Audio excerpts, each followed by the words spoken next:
IMO offers sustainable health care in medically underserved communities through equipment donations and education.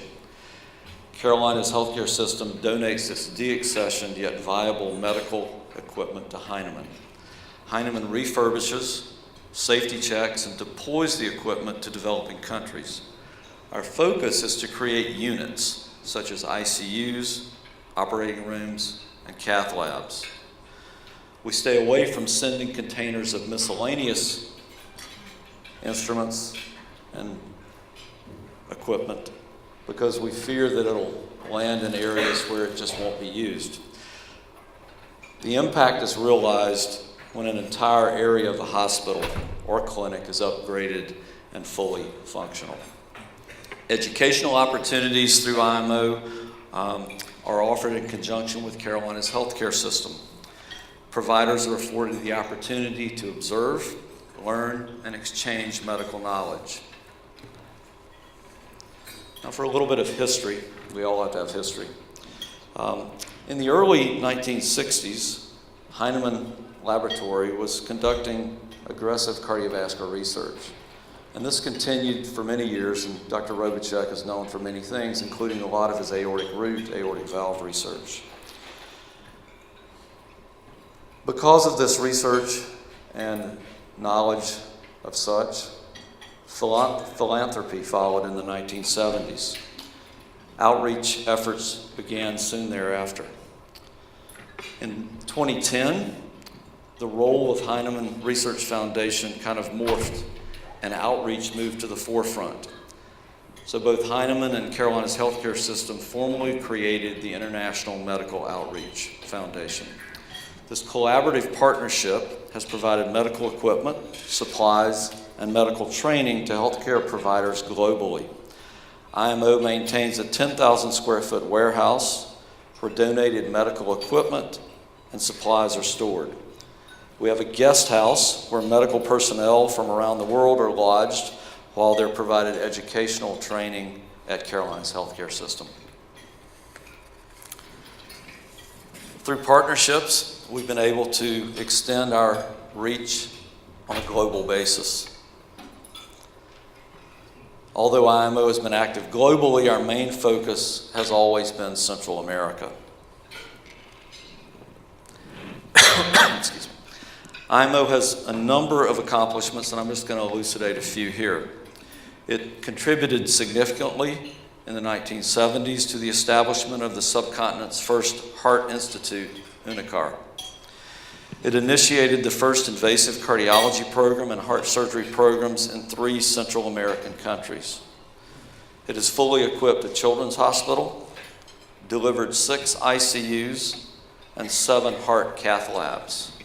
It's implemented a network of over 13 non-invasive cardiac echo stations, and more are being added. It's opened a pro bono communication portal with Guatemala and Belize for medical education conferences and consultation services through Carolina's healthcare system. And has furnished a number of outpatient clinics and public health initiatives. So now we'll highlight a few of these by country.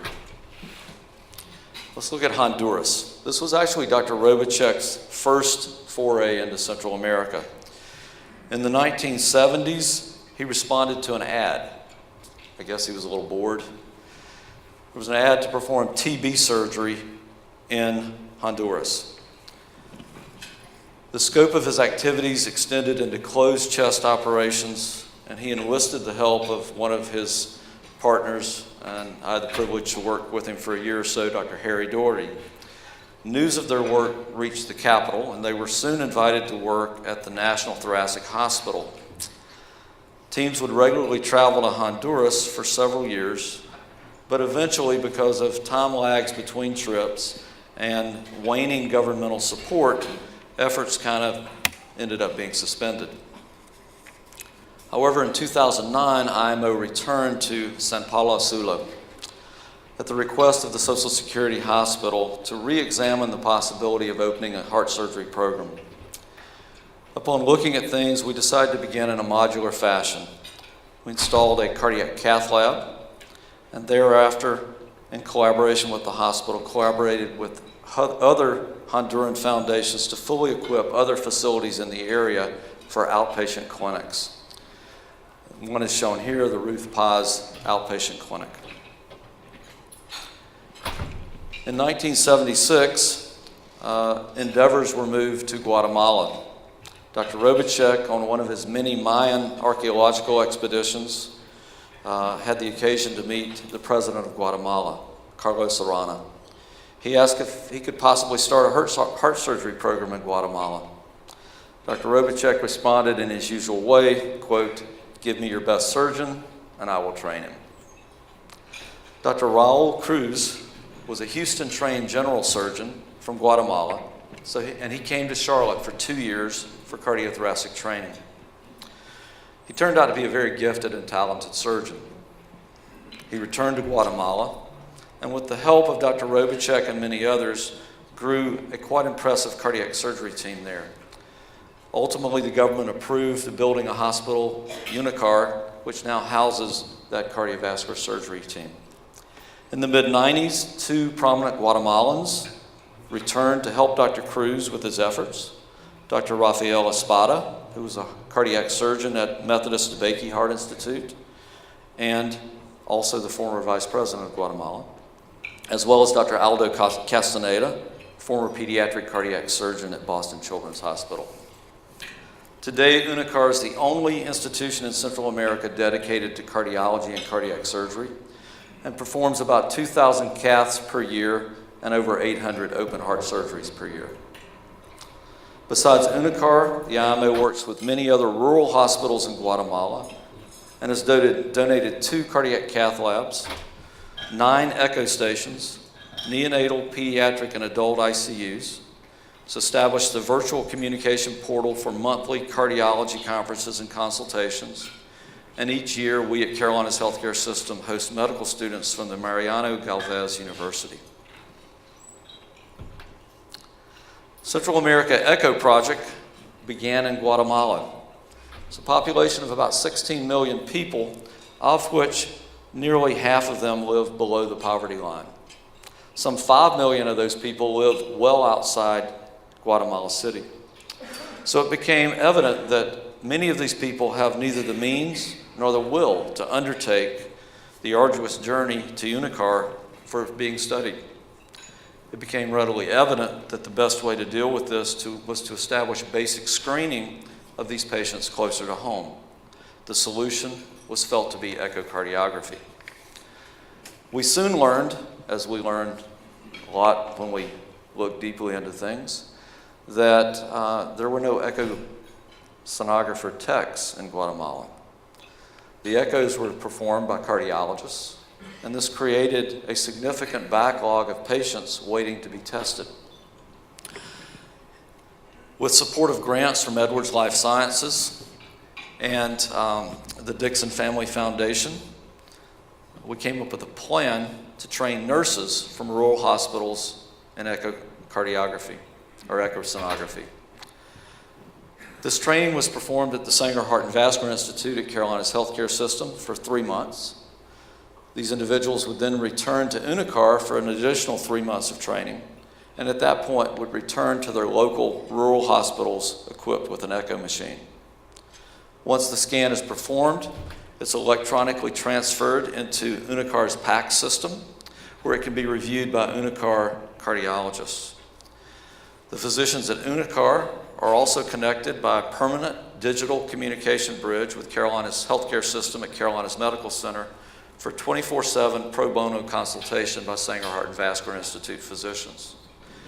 What was expected to be a completed project turned out to be just the beginning, as most things that Dr. Robicek touches do. Additional rural Guatemalan communities and institutions sent requests for involvement.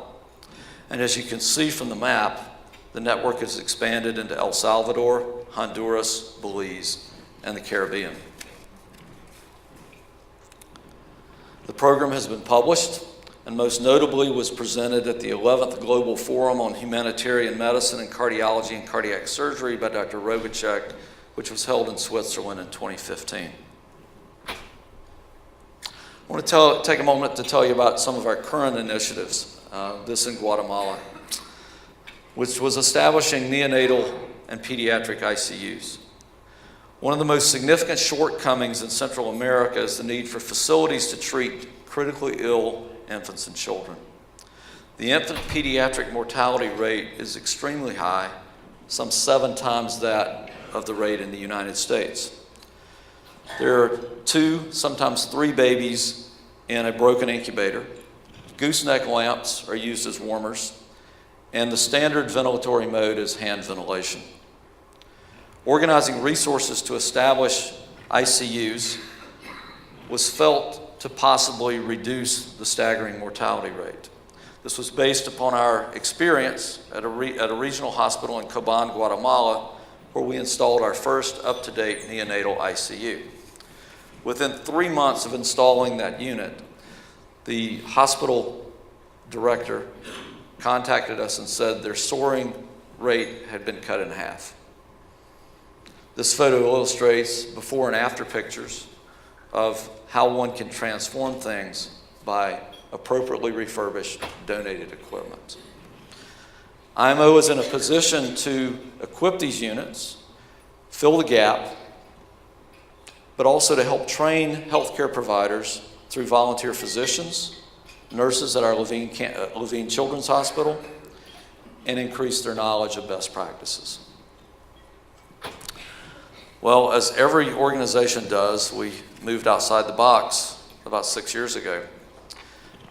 We partnered with a foundation by Sergio Paez called FUNCEPA to provide computers to Guatemalan public schools.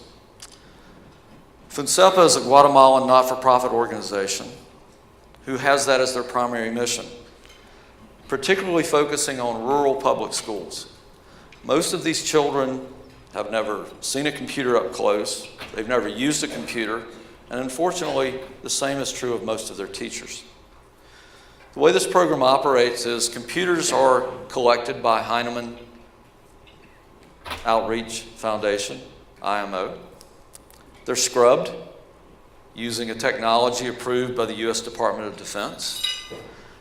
They're then sent to FUNCEPA, who refurbishes and installs the computers in computer labs. In order to qualify, each of these public schools has to have a clean building that's safe and has electricity.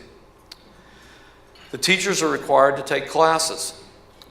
Since beginning this program about 6 years ago, 17,000 computers have been donated.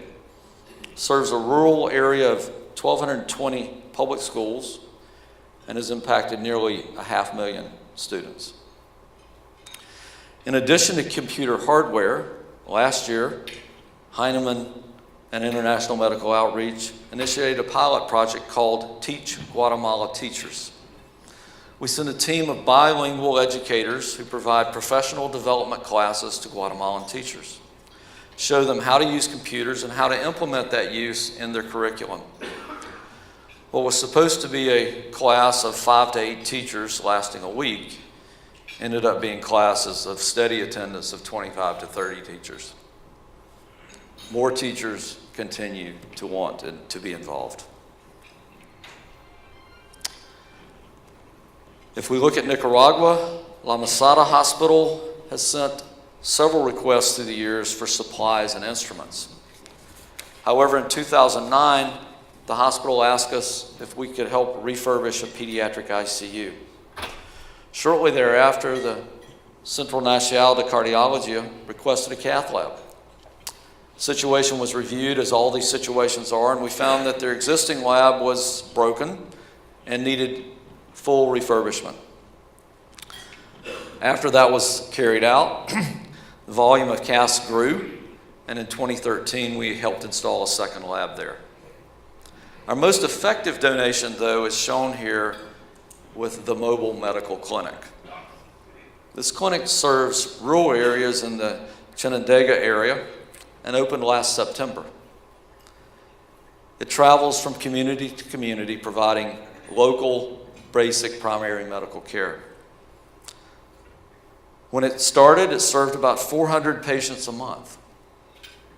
Recently, 2 other communities have been added, and it's now up to over 500 patients per month. It's been tremendously successful, and it's a program that we're very proud of. Belize, a program near and dear to Joe and my heart. It's where Joe and I actually first met. Centered around a surgeon named Dr. Adrian Coy, who's British trained from Belize, and chose to return to Belize in 2011 to give back to his country. He had a vision of cardiac surgery and cardiac care in Belize. Most of us don't realize that when we travel, when we go on cruises, if bad things happen, really bad things probably follow. Belize was one of those countries that had no acute cardiac care. There was no specialty facility at all in the country. So in 2011, IMO procured, equipped, and installed a cardiac cath lab at Carl Huesner Memorial Hospital, which is the public hospital in Belize City. In 2012/2013, we began cardiology services and cardiac surgery services by sending teams from Sanger Heart and Vascular Institute with Carolinas Medical Center down to assist Dr. Coy to jumpstart the program. Since that time, we've trained a number of clinicians, and we've partnered with a number of teams to go down. Over 230 caths have been performed, and some 33 to 35 open heart surgeries. The first ever held, and also we held the first ever public cardiac screening. In recognition of Dr. Coy's dedication, in 2014, he received the Order of the British Empire for his contribution to the advancement of cardiac care in Belize. We moved outside the box last year, again, installed the first women's cancer screening unit available to the public. And this year, we look forward to supporting the Inspiration Center. It's a center dedicated to assisting, educating, and providing PT and OT support for children with disabilities. Antigua, I really don't know how my partner, Dr. Roush on the vascular side, got that assignment, but it's really not a problem getting people to volunteer in Antigua. But believe it or not, in 2014, the CEO of the hospital there, Mount St. John's Medical Center, contracted IMO requesting help in many arenas. It seems that the top adult risk factors on the island are high blood pressure, diabetes, obesity, and tobacco abuse, most of which are largely uncontrolled. The sole major provider is a 185-bed hospital that's 25 years old, equipped poorly, and with a number of deficiencies. Hospital was almost completely lacking in cardiovascular services. We installed a vascular echo lab, trained a technician, and began sending volunteer teams to the island and composed of surgeons and support staff to perform vascular surgery. Last year, we installed a cardiac echo station, trained a technician, and similar to the efforts in Guatemala, images are stored on a PACS system and reviewed by cardiologists at Sanger Heart and Vascular Institute. Diagnosis and treatment options are then relayed back to the local facility. Medical education is the most important component to the success of any of these programs, but it works in both ways. Oftentimes, we learn as much from our colleagues there as they learn from us. IMO has enjoyed this relationship for many years and have expanded that to a number of disciplines. I alluded earlier to numerous partnerships with other organizations. Here's a short list. We get continued requests for partnership, but we try to only partner with well-established and supported organizations who have a history and experience of working in developing countries. We also like organizations that have governmental support. All these elements assure a successful, seamless, good outcome, especially when it comes to shipping medical supplies to foreign countries and dealing with customs. Besides our medical publications, we've been recognized in a number of local, national, and international media outlets. I'd be remiss if I didn't come near to the end as my timer's running out. If I didn't share with you a list of our steadfast supporters. Without these institutions, organizations, and foundations, we could not achieve the accomplishments. This brings us to, how does one get involved? How can you help? How can I help? Well, before we get into that, I want to share with you some of the accomplishments of IMO, which had its 5th anniversary last year. Obviously building on a long legacy of Dr. Robichuk. During this time, $26.4 million of medical and electronic equipment has been donated. 312,000 pounds of medical and computer waste has been recycled. And more importantly, the program has touched over 1 million lives. Our achievements were possible only because of support of our collaborators and supporters. So we obviously like support from everybody. Financial donations, as with any organization, are greatly appreciated, but equally important, used and viable equipment, especially ventilators and other things that you saw in the slides I showed today. Volunteer teams are appreciated. When we go to Belize, we take a perfusionist, surgeon, OR nurse, and anesthesiologist.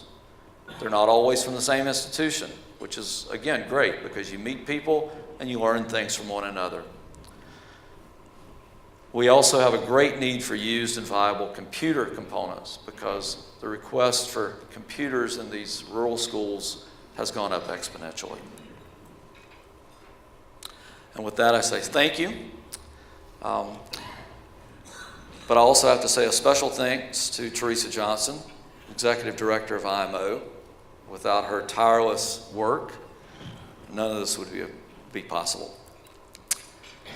Those of you who wish more information can either look at the website, www.heinemann.org, or contact Teresa directly at tjohn@carolinashealthcare.org. Thank you.